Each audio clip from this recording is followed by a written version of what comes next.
Well, no one ever said 2 years are alike in the rice business, and that's certainly true with the market conditions and the circumstances that we have today. Always in the rice market and the rice politics, you can find a lot of positives and a lot of negatives and kind of weigh the two and see where we're headed.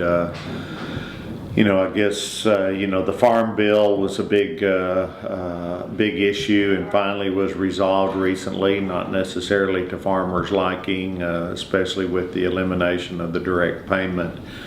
But we do have a Farm Bill that does provide some protection to farmers, and so now the implementation process is going to take considerable time. I don't expect there to be prepared for farmers to be signing up until we get into the harvest time, maybe August at the earliest, September. Not quite harvest in Missouri, but definitely down in the southern part of the Delta. So, that's been a big issue in the last few weeks. So continue to monitor that, and there'll be some considerable amount of information going out through the universities and some kind of public meetings with regards to Farm Bill implementation. For the U.S. Rice Producers Association, of course, in our efforts in marketing rice and representing farmer interest, we continue to have a big focus on Mexico and Central America, which are by far the most important markets for long grain rice. We spend a considerable amount of time in Mexico, host a lot of Mexican buyers up here throughout the Delta and along the Gulf Coast.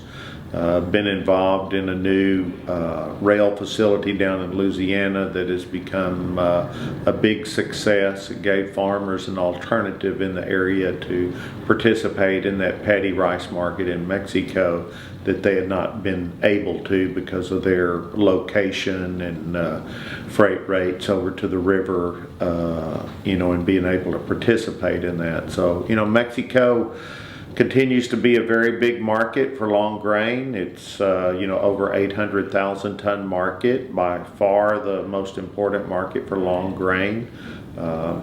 Mexican consumers do not eat on a per capita basis as much rice as other countries. They're a corn and bean based society, but because of the sheer population, Mexico's a country of 120 million people, so although their per capita consumption hovers around 20 pounds per person, it's a big market and a growing market as people become more aware of the benefits of eating rice, and whether you're rich or poor or anywhere in between. So we expect Mexico to continue to be a big positive for rice farmers as a market, and the market to grow. We do some educational work in Mexico through schools and community groups, and impressing upon young children the importance of eating rice, why they should, how it combines with other, rice goes with everything, whether any vegetable or meat or whatever, and it doesn't change the economics, the monthly food bill, so to speak. So a lot to be gained. That's kind of a message we do, in Mexico and throughout Central America. The 6 Central American countries from Guatemala down to Panama, a very important market for U.S. rice. That's roughly a 500,000 ton, 600,000 ton market. So along with Mexico, we're talking 1.4 million tons of U.S. long grain rice. So you throw in the free trade agreement that we have with Colombia, that quota now goes up 3% every year. We're up to, I guess, 83,000 tons duty free. Venezuela, the Caribbean, Haiti. So those are the markets of most important for long grain farmers. We do have some challenges. We would like to see changes in Cuba. This is an issue now that the Farm Bill is out of the way, that we're going to see talk about Cuba come back. It's obvious to me there's some developments going on among a select few with regards to Cuba from folks in South Florida that can be quite influential. I thought it was interesting to see in the press that candidates for governor in Florida, which is a very sensitive political state, have come out in favor of working towards normalization, ending the embargo. We would like to see the tweaking of it to improve, trade and business with Cuba. But I think you're going to see another legislative effort here in 2014, both on the Senate and the House side, to introduce some language that will, change some of the terms that we currently have for doing business in Cuba. So, that's something on the radar screen, very important. No one has been affected as much as the rice industry when it comes to markets such as Iraq, Iran, Cuba, and so forth. So, it's a bitter pill to swallow for rice farmers when we get less support in Washington, D.C., but our hands are tied on some of these key markets. And, we don't have a level playing field in a number of instances. I should, mention Thailand, because the Asian rice is the cheaper Asian rice is really the dark cloud hovering over much of the Western Hemisphere. And of course, I guess it was in 2011, what we call the rice scheme in Thailand. They guaranteed very high prices to the farmers in a presidential campaign. The candidate was elected, the market turned on them, they had to pay very high prices for the rice. And paying $600 and $700 a ton to the farmer, and now dumping rice on the market at $325, $350 a ton is, it's not a level playing field. I know and they've had tremendous protest and unrest in Thailand over the last few months, and rice is right in the center of this. And I guess just a few days ago there was a heavy amount of attempt to withdraw money. People were out of 3 major banks in Thailand that strike at the heart of this issue, because the government was apparently planning on loaning money to the traders, to the exporters, to be able to buy this rice, then turn around and sell it at lower prices on the international market.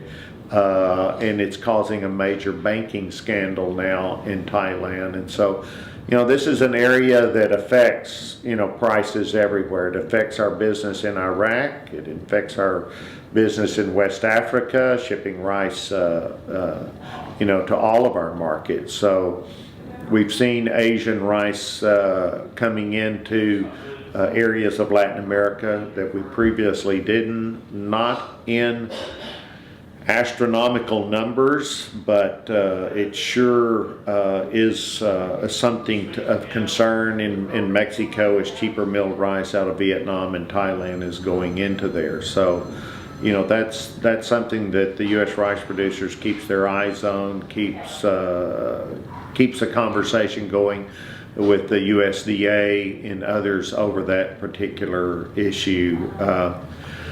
When you look at the recent rice report, the USDA supply-demand report, or as we say, NASS report, the most recent one, it does support a good firm market for today, on remaining old crop. The numbers are not as bullish as we feel they should be. The increased domestic consumption, 1 million hundredweights.